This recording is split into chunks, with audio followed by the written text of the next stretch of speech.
Olá, paz do Senhor Jesus, seja bem-vindo mais uma vez aqui ao canal da Assembleia de Deus Central em Araguari. Nós estamos aqui nesta ocasião para mais uma vez comentarmos o nosso objeto de estudo da nossa Escola Bíblica Dominical neste terceiro trimestre do ano de 2020. Estamos estudando a Declaração de Fé das Assembleias de Deus. Este é o material que nós temos utilizado. O livro oficial produzido pela Casa Publicadora das Assembleias de Deus e que resume, na perspectiva pentecostal assembleiana brasileira, os principais pontos, fundamentos da nossa fé cristã. Vamos então hoje analisar o nosso capítulo de número 7. O capítulo número 7 fala sobre o homem. O que a Bíblia diz ser o homem? Qual é a afirmação bíblica acerca do homem, da sua origem, da sua missão, propósito aqui na Terra e também do seu destino final? Essas informações nós as encontramos na Bíblia Sagrada. Nós encontramos também aqui na nossa declaração de fé, de forma resumida, neste capítulo de número 7, e é sobre essas informações bíblicas acerca do homem que nós queremos comentar nesta ocasião. O nosso tema deste encontro está na página de número 77 da Declaração de Fé das Assembleias de Deus até a página de número 84. Como de costume, a nossa Declaração de Fé tem uma sentença inicial que é compartilhada em todos os seus capítulos e essa fórmula é a seguinte: cremos, professamos e ensinamos. Acerca do homem, então, nós cremos, professamos e ensinamos que o homem é uma criação de Deus. O homem é uma criação de Deus. Esta afirmação, por si só, é muito relevante. Por quê? Em primeiro lugar, porque essa afirmação encontra, obviamente, amparo na Bíblia Sagrada. A palavra do Senhor nos diz, lá no livro do Gênesis, no capítulo de número 2, versículo de número 7, e formou o Senhor Deus o homem do pó da terra, e soprou em seus narizes o fôlego de vida, e o homem foi feito alma vivente. Nós, enquanto cristãos evangélicos, cremos que o homem veio ao mundo desta forma, que o primeiro homem foi criado da forma em que está narrada ali no Gênesis, no capítulo de número 1, e também no capítulo de número 2. A resposta a esta pergunta é sim. Nós cremos, temos plena convicção de que o homem veio à existência da forma que está descrita lá no livro do Gênesis. Então, nós cristãos cremos que a Bíblia no livro do Gênesis narra, nos informa ali de acontecimentos, eventos literais. Aqueles primeiros 11 capítulos, mais especificamente, antes do chamamento ali daquele que viria a ser o pai da nação de Israel, o patriarca Abraão, cremos então que estes 11 primeiros capítulos da Bíblia, que têm informações que são de fato literais. Então o homem veio à existência de acordo com aquilo que a Bíblia diz. Algumas pessoas poderiam, portanto, perguntar: e acerca daquilo que é ensinado há alguns anos, alguns séculos já, acerca da origem humana, do processo evolutivo? Obviamente que isso deve ser tratado da maneira correta. E a maneira correta de tratar essa proposta é que ela é uma teoria. E como teoria, ela está ao lado de outras propostas também. E como teoria, obviamente, não pode ser demonstrada em laboratório, não pode ser reproduzida.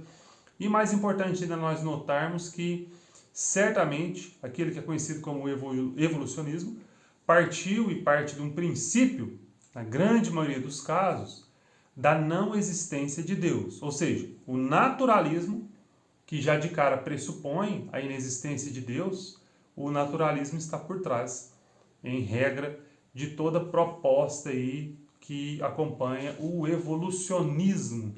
Então nós não cremos na evolução das espécies a partir de processos aleatórios, não dirigidos pela mente divina. O que nós cremos é que a forma que a Bíblia narra a existência do homem, o seu surgimento, assim foi e assim é.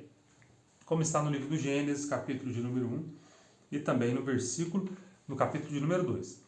Há possibilidade de provar isso que nós afirmamos, biblicamente, há possibilidade de reproduzir a vida dessa forma, o seu surgimento dessa forma em laboratório? Não há possibilidade de o homem reproduzir isso que está relatado ali no livro do Gênesis. Nós, enquanto cristãos, também não necessitamos de uma prova científica para crer nisso. Embora, em algumas circunstâncias, em alguns aspectos, haja cooperação da ciência, concordância em alguns pontos que podem realmente caminhar ao lado ali dessa proposta da criação bíblica em Gênesis 1 e 2, mas independente da ciência, nós cremos naquilo que a Bíblia de fato relata acerca da origem do homem. A nossa declaração de fé aqui no capítulo, então, de número 7, ela tem 7 pontos, 7 itens, que dizem respeito ao homem, e é sobre esses 7 itens que nós vamos falar neste momento. O item de número 1 fala da constituição humana. Quais são as partes que constituem o ser humano? Biblicamente, o homem é dotado, ele é composto aí de uma parte material, aquilo que nós vemos, o seu corpo, e o homem também é composto de uma segunda parte, aí de toda a sua estrutura, que seria uma parte imaterial.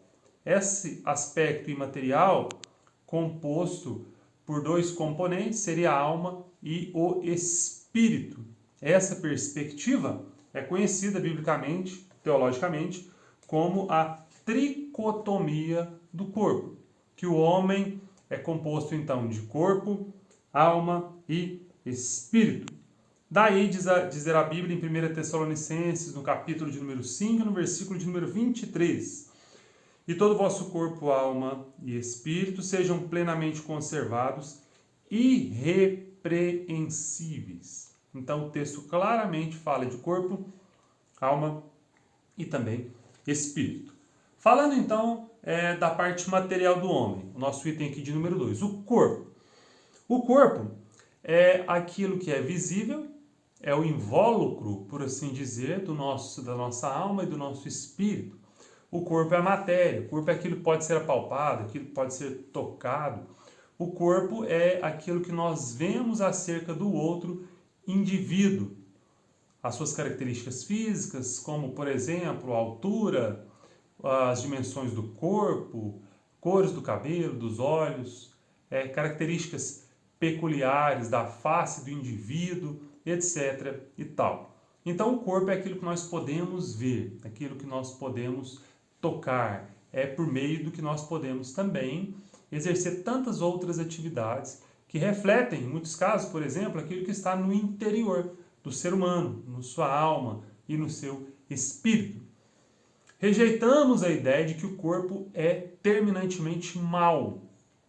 Essa informação é importante porque ali nos primeiros dias, nos primeiros anos, no primeiro século ali da era cristã, havia um pensamento dominante por parte de alguns filósofos de que o corpo era necessariamente mau, inteiramente mau. Era uma prisão. No entanto, o que a palavra de Deus nos informa, o que a Bíblia Sagrada nos informa, é que o corpo é bom. Por que o corpo é bom? Segundo a palavra de Deus, o corpo é algo que foi criado por Deus. E quando Deus criou todas as coisas, inclusive o ser humano dotado de corpo físico, Deus disse que tudo que foi feito por ele era bom. Isso, obviamente, inclui o ser humano no seu corpo. O nosso Senhor Jesus Cristo também, apesar de ser Deus, apesar de ser eterno, apesar de ser imutável, apesar de não estar sujeito às leis da natureza, resolveu ele voluntariamente, a fim de cumprir o plano estabelecido por Deus, resolveu o nosso Senhor Jesus Cristo a habitar num tabernáculo humano, em um corpo, durante parte realmente da história humana. Então nós entendemos que Jesus Cristo foi encarnado, ou nós falamos acerca da encarnação de Jesus. Então Jesus habitou um corpo. Nós sabemos que o corpo não é necessariamente mau. Jesus Cristo ressuscitou com um corpo também. Obviamente, conforme a Bíblia nos mostra, um corpo glorificado. Então nós rejeitamos a ideia de que o corpo seja terminantemente mal, que seja prisão da alma, que seja prisão que acorrenta o homem. Aliás, a Bíblia nos mostra que por meio do corpo nós devemos glorificar a Deus. E 1 Coríntios capítulo 6, versículo 19, nos informa que o nosso corpo é templo do Espírito Santo. Portanto, nós devemos glorificar a Deus com o nosso corpo. Em terceiro lugar, nós temos, aqui na nossa declaração de fé, acerca da constituição do homem, é um tópico que nos fala acerca do homem interior. Praticamente tudo que a Bíblia diz a respeito da alma fala também do espírito, pois ambos deixam o corpo por ocasião da morte e sobrevivem a ela. Pode às vezes haver na Bíblia, principalmente no Antigo Testamento, uma utilização da palavra alma para identificar o próprio ser humano, para identificar até mesmo o corpo do indivíduo, o próprio indivíduo em si. Nós cremos, porém, que uma explicação bíblica para o local onde a alma está alocada, bem como o espírito, é que fazem parte daquilo que é a porção do homem que é imaterial. A alma e o espírito, mesmo perecendo o corpo, elas subsistem. A alma e o espírito, mesmo perecendo o corpo, elas subsistem. Há um bom exemplo acerca da subsistência humana, da existência humana após a morte, em 2 pontos, por exemplo. Mateus, no capítulo de número 22, capítulo 22, acerca do versículo 23 em diante, nos informa Jesus, fazendo referência ao livro do Êxodo, no capítulo 3, versículo de número 6, falando que Deus não é Deus de mortos, mas Deus é Deus de vivos. Deus é Deus de Abraão, de Isaac e de Jacó, que para Deus estão, obviamente, vivos. Apesar, então, da carne ter perecido, esses homens estão vivos diante de Deus. Também Lucas, no capítulo de número 16, naquela história que nos é contado, relato acerca de Lázaro e o rico, nós também vemos ali, após o perecimento da alma do corpo do ser humano, a sua parte imaterial viva. Inclusive, no caso de Lázaro, é relatado que ele está em descanso, e acerca do rico, mesmo estando morto fisicamente, ele padece sofrimento, padece dor no lugar realmente de aflição. Número 4, o espírito humano. Nós ensinamos então que o espírito é distinto da alma, é uma parte da porção imaterial e que é distinto da alma. Por quê? Por meio do espírito nós conseguimos estabelecer contato e comunhão com Deus. É assim que diz Romanos 8,16. O mesmo Espírito, Espírito Santo, testifica com o nosso espírito que somos filhos de Deus. Então, o nosso espírito é aquele que recebe da parte de Deus a comunicação e a comunhão celestial e divina. Você que crê em Jesus Cristo, você certamente recebe da parte de Deus a sua orientação, a sua direção por meio da palavra de Deus, mas também uma convicção no seu coração de que você é filho de Deus. É o Espírito Santo que comunica com o nosso espírito e nos dá essa convicção e certeza de que nós somos filhos de Deus.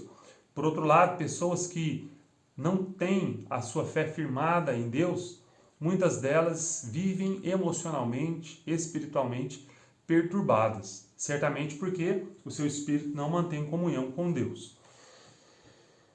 No item de número 5, nós vemos a outra parte imaterial da nossa composição humana, que é a alma. A palavra alma, ela tem vários significados na Bíblia. Várias vezes essa palavra aparece na Bíblia, às vezes destacando a própria pessoa, a própria vida e o próprio indivíduo. Nós cremos que a alma é a sede do apetite físico, das emoções, dos desejos, tanto bons como ruins, das paixões e do intelecto. É o centro afetivo, volitivo, moral da vida humana. Também, às vezes, nós podemos identificar a alma como o coração, não o músculo que pulsa no nosso peito e que faz o bombeamento do sangue para todo o nosso corpo, mas a parte emocional do nosso ser, as nossas emoções. Todos nós temos emoções, todos nós somos seres emotivos. E a alma, nós cremos é que ela realmente é responsável pelas nossas emoções, por aquilo que sentimos, por aquilo que está dentro do nosso ser. As nossas convicções emocionais que estão na nossa alma, as aflições, as alegrias que nós temos na nossa alma, elas são expressas por meio do corpo humano. Apesar de serem expressas pelo meio do corpo humano, elas pertencem a uma dimensão imaterial do nosso corpo. Número 6. O fôlego de vida nos animais. Os autores responsáveis aqui pelo escrito do nosso texto e o seu organizador resolveram então inserir aqui que há uma diferenciação entre o fôlego de vida dos animais e o fôlego de vida dos homens. Porque, segundo a Bíblia, os animais foram criados segundo a sua espécie. E acerca dos homens, a Bíblia nos diz que o homem foi criado à imagem e à semelhança de Deus. É clara na Bíblia a diferenciação que há entre a composição de homens e de animais. Os animais que agem de forma instintiva, não criados à semelhança de Deus, eles não têm a capacidade de estabelecer um contato, uma comunhão com Deus. É o nosso espírito, ou é por meio do nosso espírito que nós estabelecemos comunhão com Deus. Já os animais não dotados de espírito, assim como nós, eles não podem estabelecer comunhão com Deus. Não foram criados à imagem e à semelhança de Deus. Daí também nós não enxergarmos na Bíblia nenhum amparo para o pensamento de que os animais herdarão o reino de Deus. O que a Bíblia nos informa é que o reino dos céus, o reino de Deus, é guardado aos seres humanos que creram em Jesus, que depositaram nele a sua confiança para a salvação. Não negamos, porém, que os animais podem ser identificados como alma vivente, mas de forma nenhuma semelhante aos homens. Nesse sentido, nós vemos nos últimos anos um crescimento gradual e acentuado da valorização excessiva que o homem dá aos animais. Nenhum animal doméstico, que é aquele que nós temos realmente mais afeto e mais cuidado, nenhum animal doméstico é digno de ser aí punido, agredido, maltratado. É verdade, os animais em geral que não oferecem riscos ao homem, não há necessidade do homem ir tirar a vida do animal, maltratá-lo, como às vezes nós podemos ver. Esse é um ponto. Realmente a Bíblia informa que o homem deve ter um bom relacionamento com a criação. Inclusive Adão foi dotado de capacidade de poder para dominar sobre a criação. No entanto, outra coisa que acontece, no outro extremo, é que atualmente muitos homens, muitas pessoas, têm valorizado de forma excessiva os animais que são próximos a si, aqueles animais domésticos, animais que estão no ambiente doméstico, alguns até dentro da própria casa, com um nível cada vez maior de envolvimento com seus proprietários. E há pessoas que depositam, às vezes, muito mais amor, muito mais carinho, muito mais dedicação afetiva e até mesmo financeira a um animal do que a um ser humano. Nós não estamos falando aqui daqueles profissionais que vivem disso. Obviamente que muitas pessoas vivem da exploração, aí do comércio, exploração aqui no bom sentido, né? Do comércio que envolve aí todo o cuidado com os animais. Nós estamos falando aqui daqueles que são proprietários, aqueles que cuidam, aqueles que às vezes gastam grandes somas de dinheiro com animais, enquanto que não têm misericórdia do seu próximo, do ser humano. Algumas pessoas chegam até a falar que alguns animais são muito melhores do que outros seres humanos. Sem considerar aqui a gravidade de alguns casos pontuais, em que seres humanos realmente fazem coisas detestáveis, o homem foi criado à imagem e à semelhança de Deus. E nós não devemos confundir esses papéis, valorizando muito mais um animal que, apesar de ser uma obra de Deus, não pode não estar no mesmo nível de importância do ser humano. Há distinção entre eles, o homem criado à imagem e à semelhança de Deus. Nós não devemos maltratar nem infligir sofrimento algum a nenhum animal, e nós devemos amar o ser humano, dedicando-lhe misericórdia, amor, afeto e carinho, obviamente que tudo dentro daquilo que é razoável, daquilo que é também aceitável. E por fim, no item de número 7, do nosso capítulo de número 7, nós temos a informação acerca dos dois destinos do ser humano. Ensinamos que na morte física do ser humano, a alma e o espírito são separados do corpo. Nós encontramos na Bíblia várias referências que nos informam isso. Então, lá no livro de Eclesiastes, por exemplo, nós vemos isso no capítulo de número 7. Lá em Hebreus, no capítulo de número 9, no versículo 27, também nós vemos. Ao homem está ordenado morrer uma só vez, vindo depois disso o juízo. E também o escritor de Eclesiastes nos informa que, com a morte, o espírito volta a Deus que o deu, e o corpo volta ao pó, à terra, à sua origem. Nesse sentido, então, todos os seres humanos que perecem quanto ao seu corpo físico, a sua alma e o seu espírito são então separados da sua porção material, e eles devem ser apresentados. O homem, na sua parte espiritual, deve se apresentar diante de Deus para ser examinado acerca daquilo que fez por meio do corpo. Posteriormente à morte, a Bíblia nos ensina que aqueles que morreram em Cristo estão num lugar realmente de gozo, um lugar de paz, não constituindo o céu que nós aguardamos como promessa futura para os salvos no futuro, mas estão no lugar de paz e de tranquilidade. Por outro lado, a Bíblia também nos dá a entender, nos informa que aqueles que pereceram sem o Senhor, ou seja, aqueles que rejeitaram a Jesus Cristo como seu Salvador, esses estão no lugar de tormento. É isso que a Bíblia nos informa.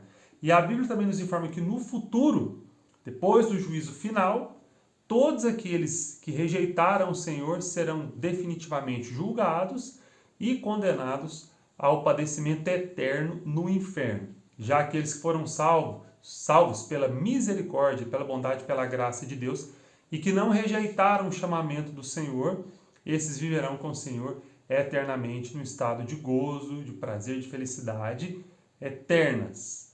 Esta é uma doutrina bíblica. Essa doutrina bíblica vai ser explorada depois, futuramente, no outro capítulo, aqui na nossa declaração de fé. Portanto, é importante que todos aqueles que abraçam o ensinamento da Bíblia Sagrada acerca da doutrina do homem, abracem o ensinamento completo. Nós não podemos selecionar uma parte da Escritura que é agradável e desprezar outra parte da Escritura porque aparentemente é desagradável. Ninguém é obrigado a crer na Bíblia, ninguém é obrigado a crer em Jesus como seu Salvador. Embora seja esse o propósito de Deus e seja isso que a igreja anuncia para todas as pessoas. Mas eu digo no seguinte sentido, de que a pessoa que não quer crer na Bíblia, obviamente por questão de honestidade, de coerência, ela não pode ficar se apegando a pontos isolados na palavra de Deus. Ou nós cremos que a Bíblia toda é inspirada, inerrante, infalível palavra de Deus.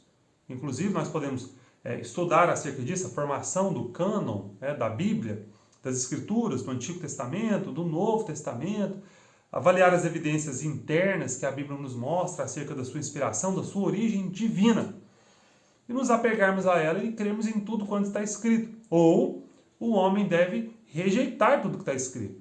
Não é possível alguém pensar da Bíblia partes que ele gosta e que lhe são agradáveis e desprezar aquelas outras que momentaneamente, aparentemente, são desagradáveis a ele. Então a palavra do Senhor, o nosso Deus, nos informa que há apenas dois destinos para os seres humanos: o céu ou o inferno. Isso é o que a Bíblia nos informa, é uma doutrina bíblica, ou seja, está registrado em tantas passagens da palavra do Senhor, seja no Antigo Testamento, seja no Novo Testamento, seja também nas próprias palavras do nosso Senhor e Salvador Jesus Cristo. Jesus, inclusive, encerrou o Sermão do Monte advertindo os seus ouvintes acerca da possibilidade da salvação eterna e do perdimento eterno. Isso é o que a Bíblia nos diz acerca do homem, de forma sintética, que está aqui na nossa declaração de fé das Assembleias de Deus.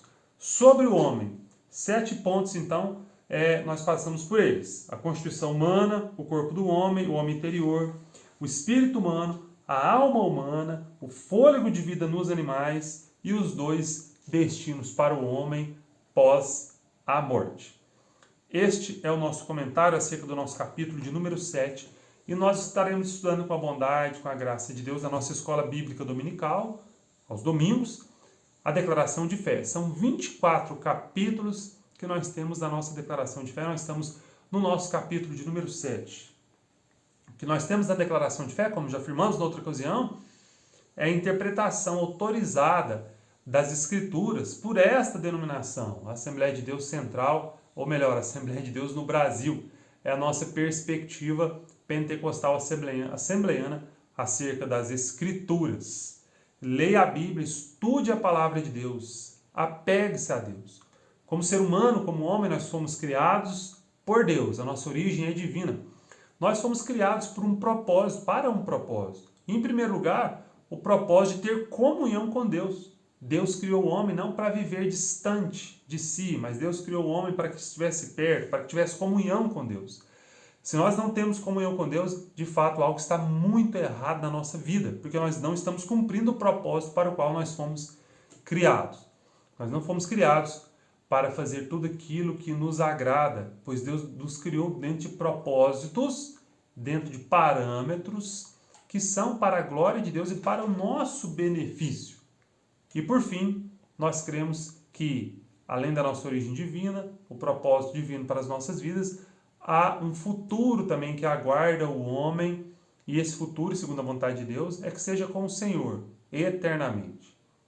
Uma das características do homem também é que ele é perecível.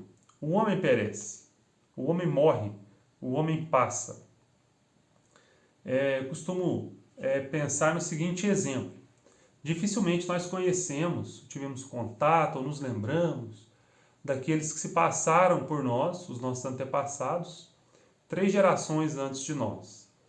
Dificilmente, daqui 3 gerações, alguém também se lembrará de quem nós fomos, salvo algumas exceções de algumas pessoas notáveis e que de fato fizeram alguma coisa que vai ficar registrada aí na história. Então, nós pereceremos assim como os nossos antepassados. Isso é uma característica do ser humano. Embora o ser humano não tenha sido criado para morrer, como nós vemos informado lá no livro do Gênesis.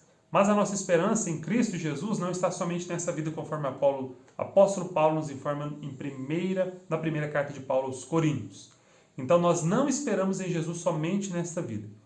Nós cremos que após o perecimento da nossa carne, nós cremos que, salvos em Jesus Cristo, nós habitaremos com o Senhor eternamente, com Ele teremos comunhão. Deus te abençoe e tenha essa convicção da salvação em Cristo Jesus, o nosso Senhor. Deus te abençoe, amém, e graças a Deus.